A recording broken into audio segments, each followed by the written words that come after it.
English premier লিগে Aston ভিলাকে 4-1 গোলে হারিয়ে শীর্ষ 5-এ উঠেছে চেলসি। ক্লাবের হয়ে প্রথম হ্যাট্রিক করেছেন ব্রাজিলিয়ান ফরওয়ার্ড জোয়াও পেদ্রো, অপর গোলটি করেছেন কোল পালমার। বিপরীতে অ্যাস্টন ভিলার একমাত্র গোলটি এসেছে ডগলাস লুইজের পা থেকে। এই জয়ে এবার চ্যাম্পিয়ন্স লিগে ফেরার স্বপ্ন দেখছে চেলসি।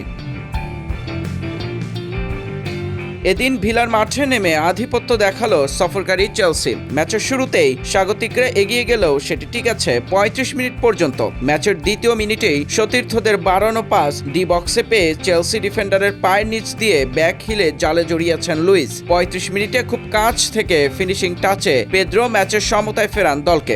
ইনজুরি টাইমে নিজের দ্বিতীয় গোলে চেলসিকে লিড পাইয়ে দেন পেদ্রো। এনজো ফার্নান্দেজের থ্রু বল ধরে আগুয়ান ভিলা গোলরক্ষক এমি মার্টিনেজের মাথার উপর দিয়ে বাঁ পায়ে ফ্লিক করেন এই ব্রাজিলিয়ান। বিরতির আগেই লিড নেওয়া চেলসি দ্বিতীয়ার্ধে আরও দুবার প্রতিপক্ষের জাল কাঁপায়। দ্বিতীয়ার্ধের 10 মিনিটে আরও ব্যবধান বাড়ায় লিয়াম রোজেনিয়রের দল। রিস জেমসের শট মার্টিনেজ ঠেকিয়ে দেওয়ার পর বক্সের মাথা থেকে বাঁ পায়ের জোরালো শট নেন পালমার। চেলসি স্কোর কার্ড 3-1-এ পরিণত করে। 64 হ্যাট্রিক পেয়ে যান জোয়াও পেদ্রো। আলেহান্দ্রো গার্নাচোর পাস পেয়ে ডান পায়ের শটে তিনি বল জালে জড়ান। গ্রীষ্মে চেলসিতে যোগ দিয়ে এটি ব্রাজিলিয়ান তরুণের প্রথম হ্যাট্রিক এবং এই মৌসুমে 14তম গোল।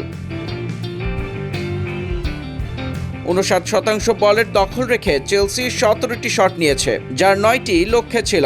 বিপরীতে 8 শটের মধ্যে 4টি অন টার্গেট রাখতে পারে ভিলা। যদিও পয়েন্ট টেবিলে এগিয়ে থাকা স্বাগতিকরা শুরুতে ভিন্ন আভাস দিয়েছিল। এই জয়ে 29 ম্যাচে 48 পয়েন্ট নিয়ে 5 নম্বরে উঠে এলো চেলসি। অবশ্য সমান ম্যাচে একই পয়েন্ট পেয়ে এর পরের অবস্থানেই ডিফেন্ডিং চ্যাম্পিয়ন লিভারপুলের 51 পয়েন্ট নিয়ে 4-এ অবস্থান অ্যাস্টন ভিলার।